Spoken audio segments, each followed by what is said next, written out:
journalist and clinical psychologist, Trisha Zafra. It's great to see you again.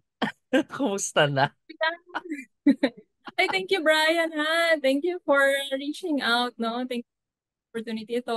Okay naman ako. How about you? Kumusta ka na? Ayan, ito, buhay pa rin. Marami, marami tayong ginagawa. I'd like to know from your perspective, ano ba yung mga factors na nagmo-motivate sa isang tao na mag-solo travel? Let me first begin by saying na iba-iba naman kasi tayo ng preferences, di ba? Bilang tao, iba-iba tayo ng mga katangian, iba-iba rin tayo ng sitwasyon. So whether traveling with friends, traveling with family, or traveling solo, as long as you find it helpful, as long as you're enjoying it, as long as it works for you, and you are safe, walang masama doon. Okay, now let's go to your question. Ano-ano ba yung mga motivation o mga nagso-solo travel? Tingin ko hindi rin nalalayo sa motivation ng mga nagta-travel with friends or their loved ones or with their family. Siyempre, andyan yung gustong makapag-relax, gusto makapag-enjoy, gusto makapagbakasyon. Ang kaibahan nga lang, yung mga may preference, no, for solo travel, baka mas nakakapag-relax sila ng mag-isa sila, mas nakakapag-enjoy sila ng mag-isa. When you prefer to travel solo, no, baka you are open to new experiences, di ba? Or new learnings, no? You are open to knowing, no? Ano ba yung mga kaya mong gawin kung ikaw ay mag-isa. It enhances yung tinatawag natin kasing self-efficacy. No, ito yung confidence natin na kaya natin gawin yung mga goals natin or objectives natin in life. I'm not saying na yung mga nagta-travel ng may friends, loved ones, or families ay hindi sila open to new experiences. Kasi ibang experience naman yung traveling with companions, hindi ba? It opens doors for socialization, it opens opportunities for getting to know their friends and their loved ones better through travel.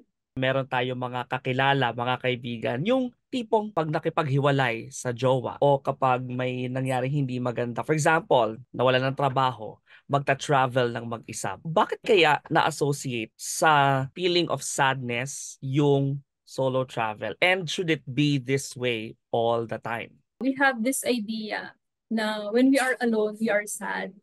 Diba? Hindi naman palaging ganon. Kung minsan, no, ang isang tao, kailangan niya ng panahon, no, at oras or space, no, na mag-isa para mag-reflect.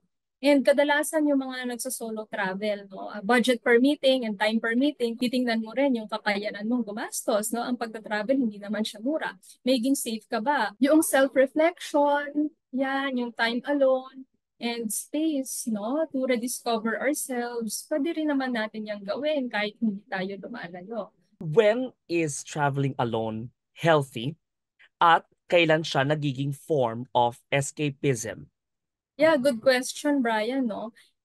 It's healthy, no, when you are enjoying it, when you are not neglecting any of your responsibilities, when you are safe, no, when it is not endangering you or other people, no, importante yon. Kailangan din nating pagnilayan kung sa pamamagitan ba ng pag-solo travel, nahaharap natin nga ba yung ating mga challenges at makakatulong ba ito para sa solusyon, no, na kailangan natin at hinahanap natin at hindi natin iniiwasan lang kasi kapag tayo ay umiiwas, meron itong long-term cost meron tong trade-off. Kasi yun nga yung Mm-mm. notion kapag nagta-travel ka, you're quote-unquote running away from your problems. When Mm. in fact, pwede pala siya na makatulong sa'yo na humarap sa iyong problema.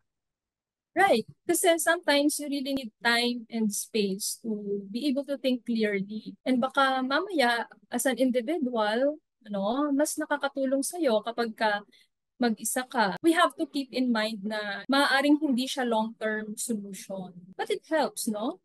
If it helps us process things, if it helps us regain our energy, see things more clearly, then why not? Trisha, it's nice to see you again. Maraming salamat sa pagbabahagi ng iyong kaalaman at oras. Of course, Mm-mm. journalist and clinical psychologist Trisha Zafra. Ingat kayo. Oy, thank you so much, Brian.